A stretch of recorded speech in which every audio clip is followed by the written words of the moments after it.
我是想给大家聊点干货，就主要想聊一下这个不管是 biomedical engineering 或者 CS，或者是 WE，或者是bioinformatics 里面做关于这个 AI 交叉这个医学，或者是 biomedical，或者是生物信息有关的一些 PhD 方向的这个未来就业的这种一些途径吧。就他如果说你读这个方向，你未来是想在学术界就业的话，我现在举例一下，在美国学术界吧，就如果你读的方向是这个方向，你在美国学术界，如果你要进 faculty 赛道的话，其实它会相对而言会比较尴尬。为什么呢？因为如果你要申请这个 CS 系的 faculty，其实大部分的 CS 系的招聘的那个方向，他们是不会招聘这种医学交叉这种方向的，因为他们觉得这个方向不算很 CS， 但是也有极少数的学校会招聘。然后这种极少数招聘的学校呢，要么就是一些有传统这个医学这个交叉的强项的，他们喜欢这种方向的人，他们有这个 test。还有一种呢，就是他们是一些名校，他们对方向放的比较宽，喜欢做这种交叉学校，但名校可能会很卷，传统有这种爱好的学校其实是不多的，大部分 CS 系他们其实是不要这种方向的人的。然后呢，另外一个 option 呢，就是你可以采用申请这种医学院下面的 bioinformatics 的 faculty， 或者是 BME 那边的 faculty。但是 BME 或者医学院的 faculty 又有个问题啊，如果是医学院下面的 faculty 的话，大部分都是没有 hard money 的，需要你自己拿很多 funding 来 support 你自己，所以说你的工资可能大部分都是来自于你的 funding， 你的压力会很大。另外招生也会有一些问题，就是你招到的他们那边的学生很多人可能不会编程，所以你只能招 postdoc 会更贵。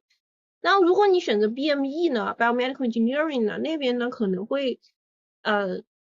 很大可能会给你 hard money，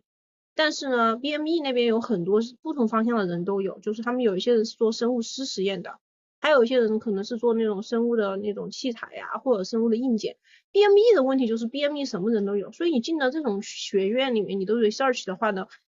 你需要跟这些不同的人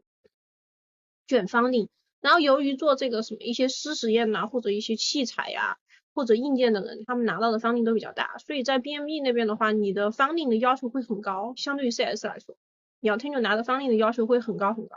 然后同样第三点就是说，如果你在 BME 你招学生也会有一个问题，就是在 BME 的话，其实学生他们的这个编程的技术也会很差，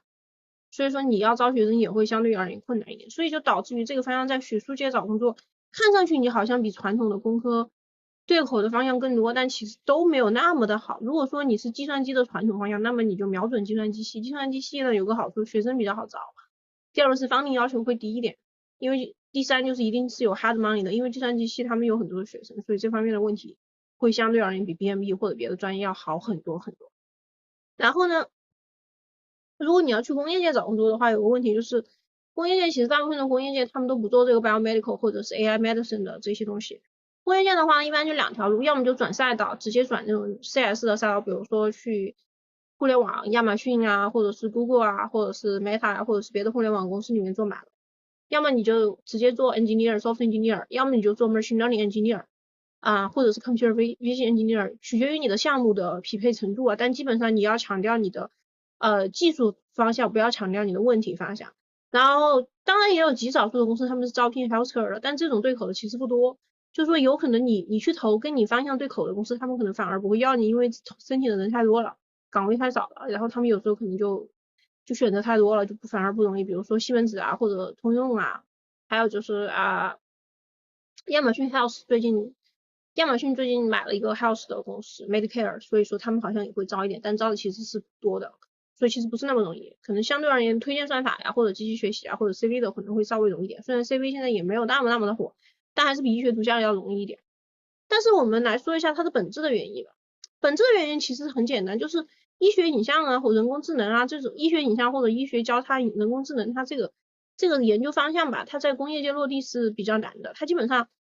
就说在医学或者临床医学，其实有很多医生或者病人感兴趣的关键的问题，你这医学什么人工智能你是解决不了的。比如说你能够给他们提供一些新药吗？新的治疗方案吗？你能解决这些卡脖子的医学治病救人这些卡脖子的问题吗？你其实是解决不了的。所以说也是因为这个原因，所以说你在这种赛道上你是工业界做不起来，没有钱的。然后打个比喻呢，就是说医学影像的人工智能这个定义吧，它整个这个商业模式它是没有闭环的，它就某种程度上它可能还不如飞机杯。因为飞机杯呢这个设计呢，它其实是认真的解决了这个用户的问题，尤其是用户的卡当的问题的。但医学人工智能这个东西，它其实没有解决这个治病救人这种医院里面治病救人，病人吃药或者病人治疗或者病人维护，它没有解决病人的卡脖子卡裆的刚需问题。它就是一些这个圈内的，比如说做这个方向研究的人，他们自己，比如说我这边有一个大佬，那边有个大佬，大佬带了100个小弟，那边那个大佬带了100个小弟，然后我们两个大佬就互相吹捧或者互相口，然后就互相吹捧，然后形成了一个闭环的内圈，然后在内圈里面互相的吹捧，然后圈内互吹无效社交。所以说它基本上就是大佬和大佬之间互相拍个脑袋想出一个问题，然后有一些 funding 什么的大佬他们自己的人去互相投一投运作一下，但其实这个 funding 本身做出的东西大部分都是没有用的，所以导致于这个赛道学生他的就业性能的话，你基本上瞄准 CS 的大互联网大厂就可以了。所以说我觉得医学人工智能的话，这个赛道真的不如飞机杯，飞机杯它真的是认真的解决了用户的卡单问题的。所以然后另外呢，我觉得如果用人工智能来做飞机杯也是非常非常有前景的，比医学什么人工智能强多了。好的，谢谢大家，祝大家找工作顺利。